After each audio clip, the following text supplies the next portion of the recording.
So on this beautifully cold morning, I was wondering what inspiration I can get. And I thought maybe there's something funny I could do about defrosting the car, and then realised that, do you know what, I'm too tired and I can't think of anything amusing today.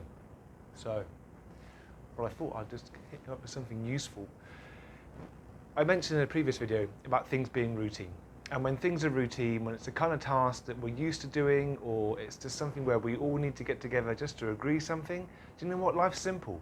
We have been there before, done it 1,000 times. We know how we're going to work with each other. We know the roles that each of us play. We know what the outcome needs to be. And do you know what? We get together, we have a conversation, we agree it. No great shakes. We're done in a short matter of time, and we can get on with our days. And these routine meetings, as Sam Kaner would say, by the way, Sam Kaner, great book about participatory decision making and facilitation, well worth checking out. I'll chuck a link in the description. This type of routine session is beautiful, and if we could have these all the time, then life would be a lot simpler. However, we can't have these all the time.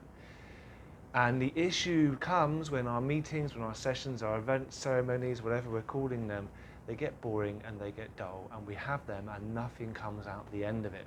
Actions are taken, no one really agrees. We end up in the same solution that we were at before, which hasn't really changed anything. We agreed to have another meeting about the meeting. We agreed to make a committee to talk about what we should do. And all of these are just pseudo solutions. We're not actually solving the problem. Often then, the problem we are facing here is because we're using our sessions that we believe are going to be routine to deal with complex situations, which mean we have to go in, have a conversation, have our minds changed, discover new options, agree, disagree, explore things, generate some really kind of deep insights. That's what makes these sessions different. And if all of us can participate in that exploration about decision making, when actions are then taken off the back of it, we believe in them and we'll do them. We're motivated. It's something in here, there's something in here, and hopefully it's something for our hands as well. So what is this all about? Really, honestly. So we get into a meeting, we think it's going to be routine, everyone starts throwing out ideas. I've done this, I've done that, this worked before, that worked before. All this is lovely. And it just gets to a point where everyone's throwing out so many different ideas that there is an audible groan. People just get turned off. It doesn't feel like we're moving forward. There's no progress. This point in a meeting, in a session, in an event, ceremony, whatever it may be, where all these ideas have been thrown out and it doesn't feel like there's much progress being made, this is what is called the GROAN zone. And it's in the GROAN zone where somebody, the highest paid opinion in the room, the most articulate person, the most senior perhaps, will come in and say something very long perhaps, very articulate, use some fantastic long words, and put everyone in a position where they don't feel they can respond and make the decision on behalf of the group. Or that same person or a similar respected person will just come in and say, we're going to go with option X, or I did this in my last organization, we're going to proceed this way. And the problem is when that happens, that's when we hit a pseudo solution, that's when things don't get taken forward, that's when actions just get thrown into the air and no one takes it on. And then we end up back in this loop.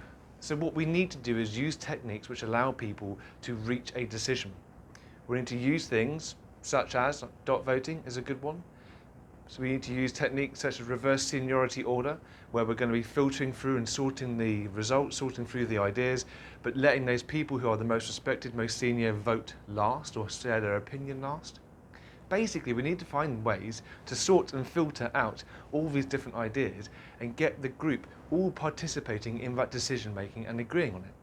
Now, if that isn't possible and you can't do that, then in that moment, in that context, that session is not set up to have a useful outcome which everyone's going to get behind. And if somebody wants to make that decision on behalf of the team and what's going to happen next, then that's still a very command and control, micromanagement style approach, which I'm not saying won't work, but I don't think that's the situation you want to be in.